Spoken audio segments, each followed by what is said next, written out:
obviously Broken marks your sort of first British film for almost a decade. It must be quite nice to be back on home soil. It's cold and wet. Apart from that, it's fine. No, it was actually cold. It was quite cold when we shot it. I went straight from London doing this. We shot very quickly. I think my stuff was done in about 4 weeks. I think its entire shoot was probably about five and something weeks. It was very tight, but it was a great experience because it was nice to be home. It's like there's definitely. I mean, that wasn't why I came back. I came back because of the character. I loved the character, and I wanted to be part of the film. But it was nice because there is a shortcut. There's a shorthand in the communication. You don't, even though we speak the same language in a sense in America, as they do here. It was nice to be in that kind of that within the realms of all that sarcasm. You played a series of criminals and gangsters across the course of your career. Was it quite refreshing to come back and play just an inherently nice person, aren't you? Yeah, I mean, I've played that. What was difficult about this was what he was going through. And also that if someone who's inherently a good person, which Archie is, he's a good man. He loves his kids and he works hard to make sure that they're all right. And he has a great relationship with them as a parent. I mean, he's good. He's not an absent. His brain isn't really absent. It's fully engaged when he's engaged with them. He's a good man. What we had to do was try and make that real, but without making it cringe-making, making it saccharine. It could have been the fight was always to stop it from seeping into it. It's just to make them, the proper goods. That relationship is the real thing, and so that when it is broken up, there's something for the audience to miss. Do you think it's fair to say that it's almost harder to play nice than it is to play nasty? It's harder to play invisible.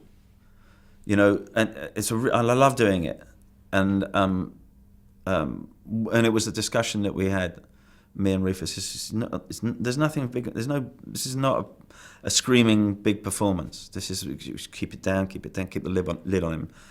Always. And actually, I find that to be a challenge always, because your instincts as an actor tend to be let's scream and shout and jump up and down and say look at me all the time, and you don't want to do that with this guy. You want to be very, very quiet. I was quite taken aback by the performance of Eloise Lawrence. She Stunning. was quite incredible. I mean, being on set with her, were you taken aback as well? Yeah, I was. I'll tell you something very, very. Which I just thought of.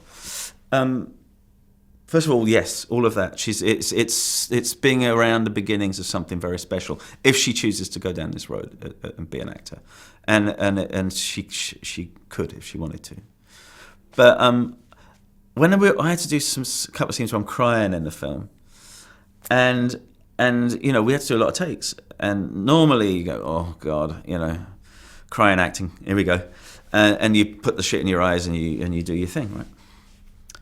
Not required at all. And I would stand there during scenes. There's one particular moment where she's walking towards me and we're in a church and I'm in the doorway of the church. I don't know if it made it into the film, I can't remember.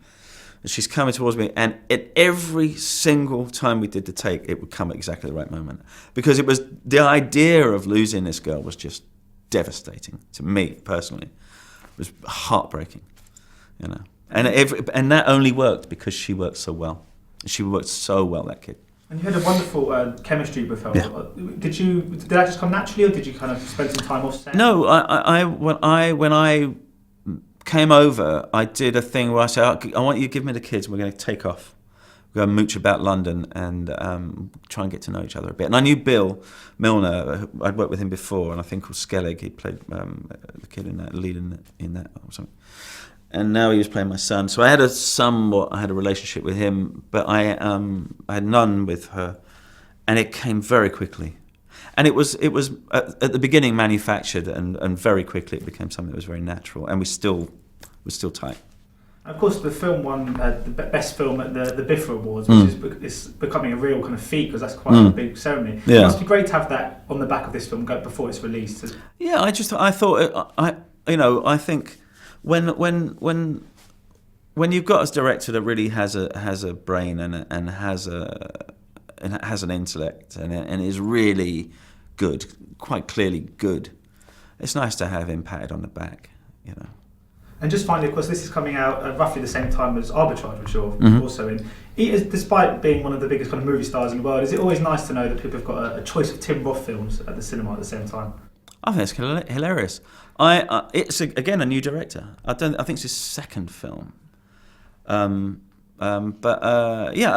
what I liked about that was it was the first thing I did after doing the TV show. So I had to. It was the film in which I shook off the way of being a television actor and tried to find out what it was like to be a film actor again. And I had a very steady hand at the helm there with the director. So it was a good way to make that transition back. You know. Brilliant. Thank you so much for your time. Very much appreciated.